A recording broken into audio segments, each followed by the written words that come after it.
બનવા જોઈએ। તો આજનો આપણો વિષય છે 48 કલાકમાં 56 આપઘાત।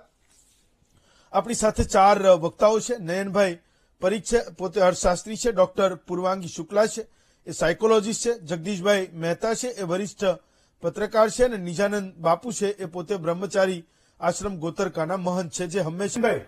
તો તમે કોઈ પણ આપઘાતના એ 10 કિસ્સાઓ લો, ચાહે ગુજરાતમાં બને છે કે બીજા કોઈ સ્ટેટમાં બને છે, 10 માંથી 7 કિસ્સાઓ મોટે ભાગે એ આર્થિક મુશ્કેલીઓના કારણે એક પરિવારે આપઘાત કર્યો હોય એવું તમને ખબર પડશે। કોઈક જગ્યાએ બીમારી છે, કોઈક જગ્યાએ સંબંધો છે, પણ મોટાભાગના કિસ્સાઓ એ આર્થિક સંકળામણના એ થઈ રહ્યા છે। હું એ સમજવા માંગુ છું કે એવું તો શું થઈ ગયું છે કે છેલ્લા 3-4 વર્ષોમાં એ એક માત્ર આર્થિક મુશ્કેલી છે એ લોકોને જીવન ટૂંકાવવા માટેનું સૌથી મોટું કારણ બની રહ્યું છે। એવું તો નહીં હોય કે પહેલા પણ આ પ્રકારની મુશ્કેલીઓ એ પરિવારો પર નહીં આવતી હોય, ગામ પર નહીં આવતી હોય, શહેર પર નહીં આવતી હોય, દેશ પર નહીં આવતી હોય, એવું તો નહીં બનતું હોય। પણ આ અચાનક એવું શું બની રહ્યું છે કે લોકો એ પોતાના જીવનને સમાપ્ત કરવા માંગે છે, કારણ કે આર્થિક મુશ્કેલી એના માટે સૌથી મોટું કારણ બની રહ્યું છે। હેમંતભાઈ, તમે વાત બરાબર કરી, પણ હું એમ માનું છું કે આ જે તમે કહો છો એ હમણાં જ વાત નથી। છેલ્લા આપણા ગુજરાતના 3 વર્ષના આંકડા જુઓ ને તો પણ લગભગ દર કલાકે એક ગુજરાતી આપઘાત કરે છે। અત્યારના છેલ્લા 48 કલાકના બી આંકડા જુઓ તો લગભગ એ છે, થોડો વધઘટ થઈ હશે। એટલે શું થયું કે છેલ્લા 3 વર્ષથી પરિસ્થિતિ એ બદલાઈ કે આર્થિક તકલીફો તો છે જ, પહેલા પણ હતી, વધતી રહી છે।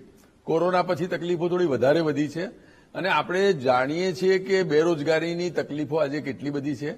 એટલે કોઈ પણ યુવાનને આજે ભણે તો ભણવાની ફીનો પ્રશ્ન હોય, એ પછી નોકરી મળશે કે નહીં એનો પ્રશ્ન હોય, ભણ્યા પછી અમુક નોકરીઓ કરી ના શકે, અમુક નોકરીઓ એને લાયક હોય નહીં। એ બધી પરિસ્થિતિમાં પાછો બાજુવાળાએ આઈફોન લીધો હોય અને ફેસબુક પર અપલોડ કર્યો હોય કે ભાઈ હું તો હમણાં પરદેશ ફરી આવ્યો, એટલે એ માણસ જયારે હોંગકોંગ જઈને ફોટો પડાવે અને ઇન્સ્ટાગ્રામમાં મૂકે ત્યારે આજુબાજુના લોકોને તો એકદમ નિષ્ફળતાનો અહેસાસ થઈ જાય છે કે હું તો કશું કમાયો જ નથી, મારી તો નોકરી અત્યારે લાગી નથી ને આ બાજુવાળો ભાઈ છે આટલે બધે પહોંચી ગયો। એટલે એક તો દેખાદેખી વધી ગઈ છે કે પરિસ્થિતિ એવી થાય કે લોકો જે પોતાનું માર્કેટિંગ જે ગણો ને બ્રોશર એવા બધા ઇન્સ્ટાગ્રામમાં પોસ્ટ મૂકે છે, એટલે એ હકીકત હોય નહીં। ખરેખર એને પણ નાણાકીય તકલીફો એટલી જ હોય। એ ગાડીની પર હાથ મૂકીને ફોન અને પેલા ફોન પર ફોટો પાડ્યો હોય જે ગાડી એમની પોતાની ના હોય, પણ એકવાર એ મૂકે એટલે બધા દોસ્તોને તો એકદમ સોંપો પડી જાય કે આ માણસે આટલો બધો પ્રોગ્રેસ કર્યો, મેં ના કર્યો। એટલે એક તો એ। બીજો આસ્પેક્ટ એ કે અત્યારે લોકોની એમ્બિશન ધીરે ધીરે વધતી જાય છે। એટલે પહેલા શું હું ને તમે ગાડી ક્યારે લાવતા હતા? જયારે આપણે પૈસા કમાઈએ, થોડી બચત કરીએ। અત્યારે તો પેલું પોસ્ટપોનમેન્ટ ઓફ ગ્રેટિફિકેશન છે જ નહીં કે ભાઈ આપણે જે મેળવવું હોય, કોરોનાના કારણે કદાચ એ બી થયું કે કલ હો ના હો, લાઈફ હોય ના હોય, આજે બધું ભોગવી લો, આજે વાપરી લો।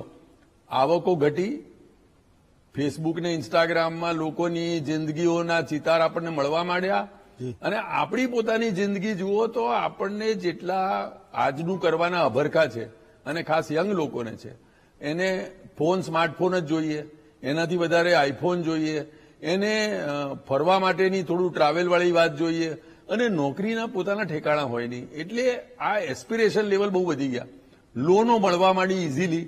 એટલે હમણાં જ મારે ઇનફેક્ટ આજે જ એક બીજા ચેનલના એન્કરનો ફોન આવ્યો મને કે મારે તકલીફ એ છે કે લોન લીધી છે ઘરની અને હવે હપ્તા ભરવામાં થોડી તકલીફ છે અને નોકરી જતી રહેશે તો હું શું કરીશ? મને કે મારા પીએફમાંથી પૈસા ઉપાડીને હોમ લોનમાં ભરી દઉં કારણ કે મારે ઈએમઆઈ ની તકલીફો છે। હવે આ માણસને જો આટલી બધી તકલીફ હોય, મારી જોડે વાત કરી શક્યો અને મારી જોડે વાત કર્યા પછી થોડી પરિસ્થિતિ જોઈ તેને હળવાશ અનુભવાઈ, પણ બધા લોકો પાસેથી તો કોઈ વાત કરવા નથી હોતું। એટલે શું તમારે ફેસબુક પર છે મિત્રો, પણ ફેસ ટુ ફેસ કેટલા મિત્રો છે? મારી આગળના બેને જેમ વાત કરી એમ તમારે સામાજિક જે સપોર્ટ એકબીજાનો હોય એ નથી। તમે પોતે સેવિંગ કર્યા પછી કોઈ ખર્ચા કરો એ નથી, તમારે તો આજે ને આજે કરવા પડે છે। આજુબાજુની પિયર પ્રેશર એટલું બધું છે કારણ કે તમને લાગે છે કે બધા લઈ ગયા અને તમે રહી ગયા।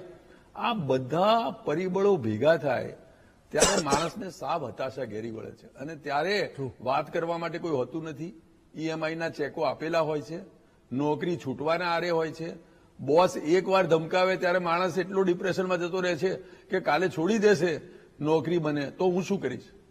આ બધી પરિસ્થિતિમાં એવા પાછા મામા કાકા ભાઈ બી નથી કે જે તમને સપોર્ટ કરે, એવા સંબંધો નથી રહ્યા. પહેલા તો એ હતું કે ભાઈ ફાઇનાન્શિયલ તકલીફમાં મારીને તમારી પાસે 10 માણસો તો એવા હોય છે આપણા ખભે હાથ મૂકીને કે તું ચિંતા ના કરતો યાર, તું 2-3 વર્ષ નહીં કમાય તો હું જ બેઠો છું.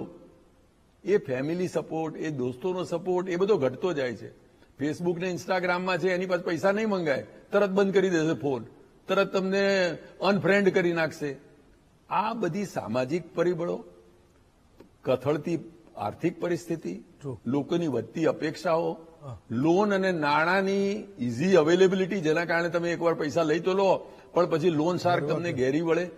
આ બધી પરિસ્થિતિમાં માણસ પાસે આપઘાત કરવા સિવાય કોઈ ઉપાય રહેતો નથી.